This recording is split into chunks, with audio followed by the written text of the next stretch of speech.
nädal turgudel kätte on jõudnud teine nädal, aasta on 2025, minu nimi Urmas ja täna on esmaspäev, 6. jaanuar. Vaatame siis jällegi üle finantsturud ja mida võib-olla uuel nädalal oodata, aga enne seda võib-olla väike kokkuvõte ka, mis siin järgmise nädala silma jäi või üldse aasta lõpust. Nüüd turud on olnud siin kerges korrektuuris, et kui erinevaid siis indekseid vaadata, et siis Russell võib-olla on olnud üks suurimaid korrigeerujaid siin ja ka Dow Jones. S&P on ka sellist Ameerika mäge näidanud, siin natuke väike trend on allapoole hakanud tekkima, aga toetuspind on all ja Nasdaq siis on enam-vähem samasuguse pildiga, toetuspind on küll natukene kaugemal siin. Et millised prognoosid meil siin siis viimastel nädalatel olnud on, et eelmine nädal me ei kohtunud, aga võtame siis kokku, et 24 aasta viimane nädal sai prognoositud, et tuleb selline pigem positiivne nädal ja nädal lõpp võib-olla allapoole ja enam-vähem täpselt see hinnaliikumine siis ka nii kujunes. Ja uue aasta siis uus nädal, mis tegelikult oli poolik, aga siiski jällegi kattus üsna ilusti selle prognoosi musta joonega tegelik hinnaliikumine, nii et need olid väga ilusti kattuvad. Ja kulla puhul nüüd aasta viimane nädal siis sai selline, et see sinine joon oli siis prognoos ja hinnaliikumine siin reaalselt alla nüüd pandud. Ja aasta esimene nädal siis ka enam-vähem klappis, et see pöördepunkt siin 30. sai üsna ilusti kõnetatud ja võib-olla nädal teine pool ka enam-vähem. Nüüd turutrendide kanalil Patreonis on need prognoosid juba üleval, et tavaliselt ma siis nädalavahetusel ka uue nädala prognoosid sinna üles panen. Neid saab siis kõigi turutrendide siis tasuliste liikmetena jälgida kohe nädalavahetusest alates, aga teistele siis on need avalikult kättesaadavad alates neljapäevast. Ja kui liitute siis minu tasulise liikmesusega Patreonis, siis siin on ka täiendavad hüved, mis teile sellega kaasnevad, nii et soovitan igal juhul uurida. Ja veel natuke reklaami, et siis järgmisel kuul, veebruari alguses alustan ma ka oma koolitusega, kus siis katame ära kauplemise alused ja finantsturgude analüüsi ja katame sinna sekka ka siis tsüklianalüüsi ja ka finantsastroloogiat, nii et kellel huvi tuleb ja liitub, seda saab teha siis nii Patreoni e-poes kui ka siis astroloogiaabi.ee kodulehel koolituste alajaotuses. Ja kõik, kes liituvad koolitusega 15. jaanuari õhtuks, saavad siis ligipääsu ka CMS-ile 6 kuuks täiesti tasuta ja mida see CMS siis tähendab, see on minu indikaatorite süsteem, mis aitab teil tuvastada uued trendid võimalikult turu siis trendi muutuse algusfaasis ja näitab ka seda trendi püsivust siis nii kaua, kuni ta siis reaalselt jõus on. Et siin siis näiteks Palantir, mis sai oma esimesed signaalid siin 23 aasta suvel, võib-olla kevadel juba esimene, aga siis suvel oli tõsisem signaal, kus ka trend seda kinnitas ja tõepoolest see on igati ennast õigustanud ja siin on näiteid päris palju, nii et selle CMS-iga saate tutvuda siis Patreoni kanalil patreon.com/turutrendid ja nagu öeldud, siis see on kõigile turukuru taseme Patreoni liikmetele täiesti tasuta, aga ka kõigile koolitusega liitujatele siis 6 kuuks ligipääs sellele indikaatorile. Nüüd aga tehnilise pildi juurde, et mis meil siis silma jäi, et nädala esimene pool oli siin võib-olla pigem sellises negatiivses trendis, aga reedeks sai siis ka esimene positiivne signaal välja käidud ja see oli üsnagi hea indikaator sellele, mida uus nädal võib-olla meile pakkuda võiks. Aga kui pikemat pilti vaadata, siis tegelikult on turg sellises korrektuurifaasis endiselt, kuigi see toetuspind on siin üsna hästi püsima jäänud ja topeltpõhi ka tekkinud. Nii et vaatame, ilmselt siis turg hakkab siit nüüd kergelt ikkagi positiivsust näitama. Ja tehniliselt nüüd RSP ehk siis equal weighted või võrdselt kaalutud indeks on näidanud muidugi suuremat nõrkust, selles mõttes korrektuur laiemale turule oli ikkagi sügavam kui puhtalt S&P 500-le. Ja nädalane pilt näitab meil ilusat ikkagi kasvutrendi, olgugi, et siin on see lahknevus, mitte ainult see ei olnud siis päevases siin lahknevus sees, vaid ka nädalane näitab siin võimalikku divergent signaali, nii et tasub olla ettevaatlik, olgugi, et ega nad alati niimoodi välja ei mängi, lihtsalt on meie hoiatavaks signaaliks siin. Mida 50 päeva keskmine laiemale turule näitab, on see, et jah, tõepoolest turg käis siin madalatel tasemetel ära ja nüüd on hakanud kergelt siis taastuma ja 200 päeva keskmine ei jõudnud väga sügavale sinna sohu, nii et tegelikult trend püsib suures plaanis ikkagi pealpool seda keskmist. Ja VIX-i puhul käis muidugi siin see hirm korra päris oluliselt üleval detsembris, aga nüüd on hakanud vaikselt siis taanduma ja on selline kerge kolmnurk siia tekkinud, võib-olla see on niisugune peale surutud, aga siiski tasub siis vaadata, kuhu poole see VIX indeks ka siit välja murrab, kas ülespoole või allapoole, ma kahtlustan, et seekord siiski ta läheb siit allapoole veel, et see volatiilsus on hakanud taanduma.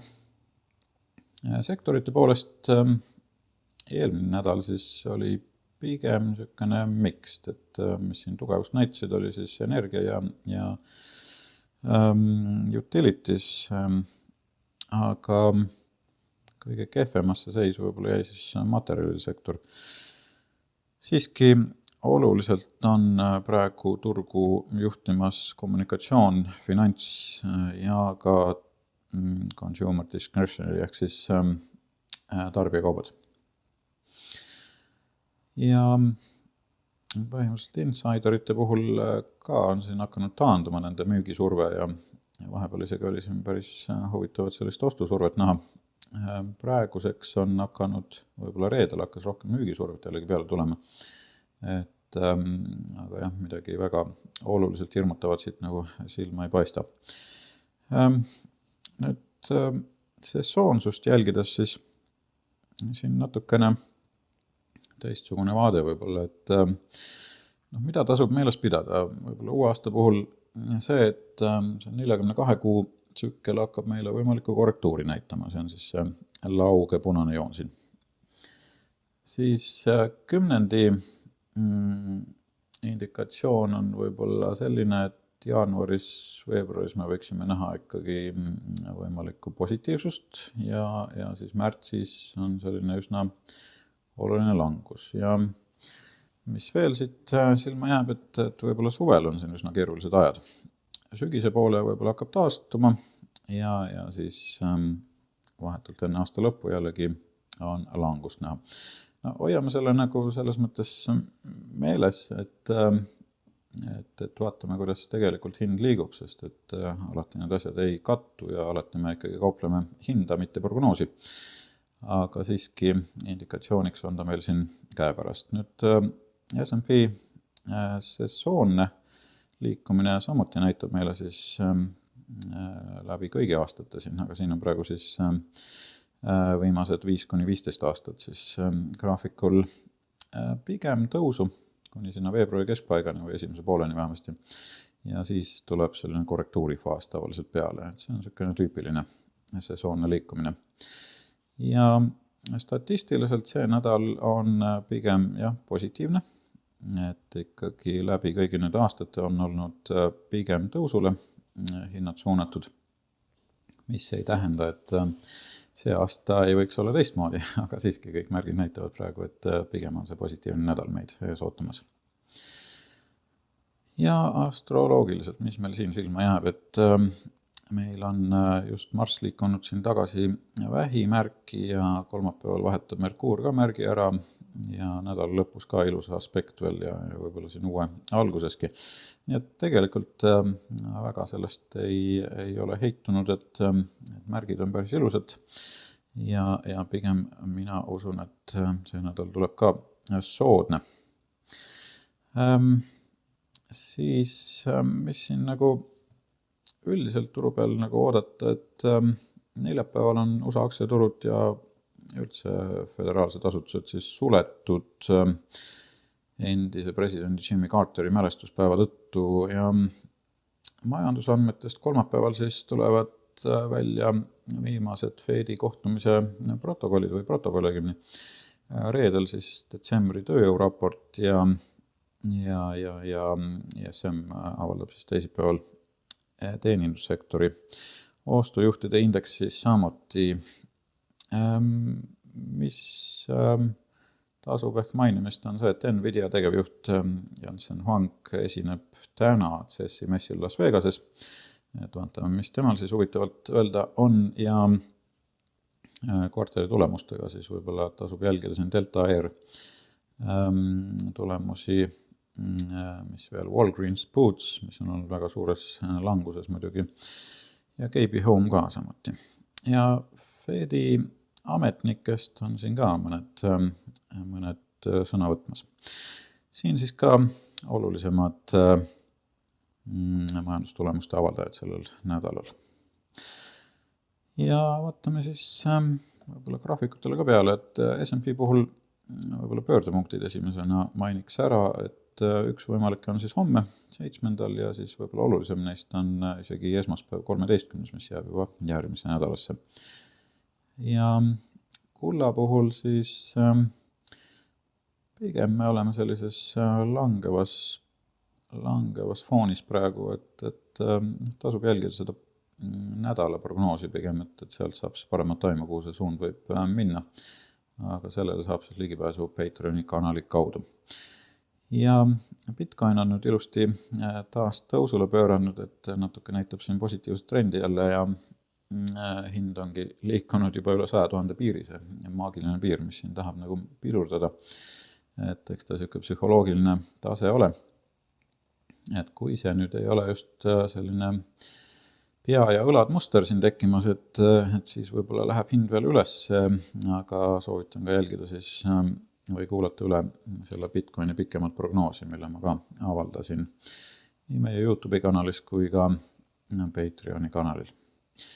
Tallinna börs on ilusti hoo üles võtnud sellel aastal, et positiivsus on naasnud turule, et vaatame siis, kuhu see meid lõpuks välja viib. Ja mis veel, vaatame kiirelt üle ka suuremad tegijad siin, mida me ikka jälgime. Apple on siis peale kerget korrektuuri nüüd hakanud natukene positiivsust näitama, mitte küll väga oluliselt, et pigem vaataksin teisi tegijaid nagu Amazon, mis on väga positiivses trendis, Google, Meta, hakkab taas positiivsust näitama, õnneks Microsoft on pigem seal nõrgemate poole peal. Nvidia väga ilus tõusumuster jälle hakkab siit peaaegu, et topelttipu jälle tegema, nii et läheb kenasti tõusu suunas. Netflix samuti üsna tugevas positsioonis, Tesla täpselt sama pilt ja Palantir samuti üks tugevamaid. Zscaler on siis olnud meil siin languse faasis või korrektuuris, kuidas see on võtta. PayPal on pigem positiivne endiselt või hakkab siin vähemasti näitama uuesti märke. Ja Lululemon samuti on ilmselt oma positiivse trendi nüüd leidnud siin juba oktoobri keskpaigast ja see trend paistab püsivat. Et sellised mõtted siis täpsemaid ideid ja ka nädala prognoose siis kullale ja S&P 500-le siis saab näha meie Patreoni kanalil patreon.com /turutrendid ja jälgige siis ka olulisemaid pöördepunkte ja loodan, et nädal saab olema edukas. Igal juhul mina tänan ja kohtume taas, kõike head!